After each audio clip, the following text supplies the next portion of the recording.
Hi అందరికీ! Cook craze corner ఛానల్‌కు స్వాగతం. ఈరోజు వీడియోలో రెసిపీ వచ్చేసి క్యాబేజ్ పకోడీ. ఈ క్యాబేజ్ పకోడీని ఈవినింగ్ స్నాక్‌గా మీరు తీసుకోవచ్చు. లేదా అన్నంలో గానీ, పప్పుచారు చేసుకున్నప్పుడు సైడ్ డిష్‌గా కూడా దీన్ని చేసుకోవచ్చు. చాలా బావుంటుంది. మీరు తప్పకుండా ట్రై చేయండి. ఈ క్యాబేజ్ పకోడీలను చాలా ఈజీగా ప్రిపేర్ చేసుకోవచ్చు. దీనికోసం ముందుగా క్యాబేజ్‌ని సన్నగా తురిమి పెట్టుకోవాలి. ఇంకా దీనికోసం శనగపిండి, ఇంకా ఒక గుడ్డు, అలాగే బేసిక్ మసాలాలు అంటే ఉప్పు, పసుపు, కారం, ధనియాల పౌడర్, కొద్దిగా నల్ల మిరియాల పౌడర్, ఆమ్చూర్ పౌడర్ వీటన్నిటిని కూడా ఇందులో యాడ్ చేస్తే క్యాబేజీ పకోడీలనేవి చాలా టేస్టీగా ఉంటాయి. మీ దగ్గర ఆమ్చూర్ పౌడర్ లేకపోతే స్కిప్ చేసేయండి. ధనియాల పౌడర్ కూడా వేసుకోవాలి. ఇప్పుడొక మిక్సింగ్ బౌల్ తీసుకొని అందులో ఒక అరకప్పు వరకు శనగపిండిని వేసుకొని, ఒక గుడ్డు పగలగొట్టుకొని వేసుకోవాలి. ఇప్పుడు ఇందులో ఈ మసాలా పౌడర్స్ అన్నీ కూడా యాడ్ చేసి, వీటన్నిటిని కూడా ఒక స్ స్ బాగా మిక్స్ చేసుకోవాలి. ఇలా విస్కర్‌తో బాగా అటు ఇటు కలుపుకొని మిక్స్ చేసుకుంటూ ఉండాలి. ఇప్పుడు ఇందులో సన్నగా కట్ చేసుకున్న క్యాబేజ్‌ని కూడా వేసుకోవాలి. మీకు కొద్దిగా వాటర్ సఫిషియంట్ అనిపిస్తే కొద్దిగానే యాడ్ చేయండి. ఎక్కువ అస్సలు యాడ్ చేయొద్దు. ఎందుకంటే ఆల్రెడీ క్యాబేజ్‌లో కొంచెం వాటర్ అనేది ఉంటుంది కాబట్టి ఎక్కువ వాటర్ అనేది పోసుకోకూడదు. కొంచెం వాటర్ పోసుకొని ఈ మిశ్రమాన్ని బాగా ఇలా కలుపుకోండి.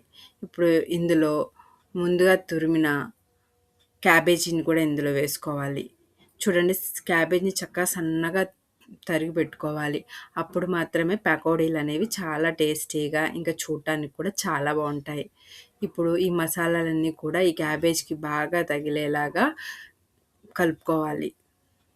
ఇలా కలుపుకున్న మిశ్రమాన్ని ఒక 5 నిమిషాల పాటు అలా ఉంచేస్తే ఈ క్యాబేజ్ ముక్కలన్నీ కూడా ఈ మసాలాలన్నిటిని బాగా పీల్చుకుంటాయి.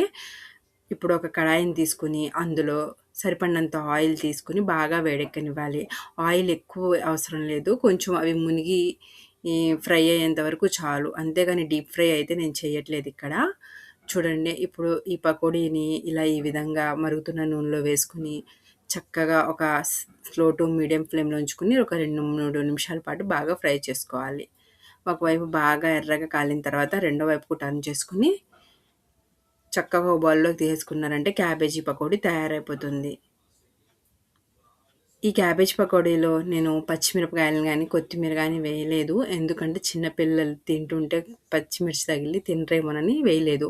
పెద్దవాళ్ళకి చేసుకునేటప్పుడైతే అందులో పచ్చిమిర్చి, కొత్తిమీరని యాడ్ చేసుకొని పకోడీలు వేసుకున్నారంటే చాలా రుచిగా ఉంటుంది. కొద్దిగా పలచపడుతుంది పిండి. ఈ టైంలో ఇందులో కొంచెం పచ్చిమిర్చి, ఇంకా కట్ చేసుకున్న కొత్తిమీర వేసుకొని ఒకసారి బాగా కలుపుకున్న తర్వాత ఈ పిండితో మీరు చక్కగా పకోడీ వేశారంటే చాలా టేస్టీగా ఉంటుంది. ఈ పకోడీలు కూడా చాలా టేస్టీగా ఉంటాయి. ఇందాక నేను వేసినవైతే కొంచెం క్రిస్పీగా ఉంటుంది ఆ పకోడీ. ఇది అయితే కొంచెం మెత్తని పకోడీలా ఉంటుంది.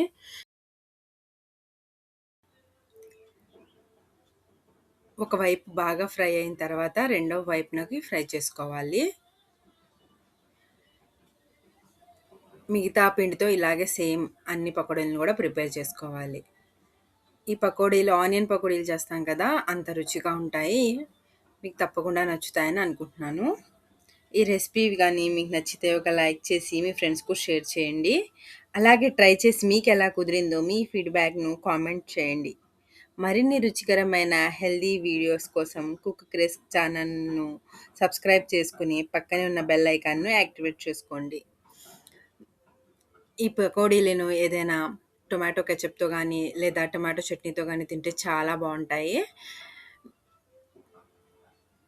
మరిన్ని హెల్తీ రెసిపీస్ కోసం కుక్ క్రేజ్ కార్నర్ ఛానల్‌ను సబ్స్క్రైబ్ చేసుకోండి. Thanks for watching.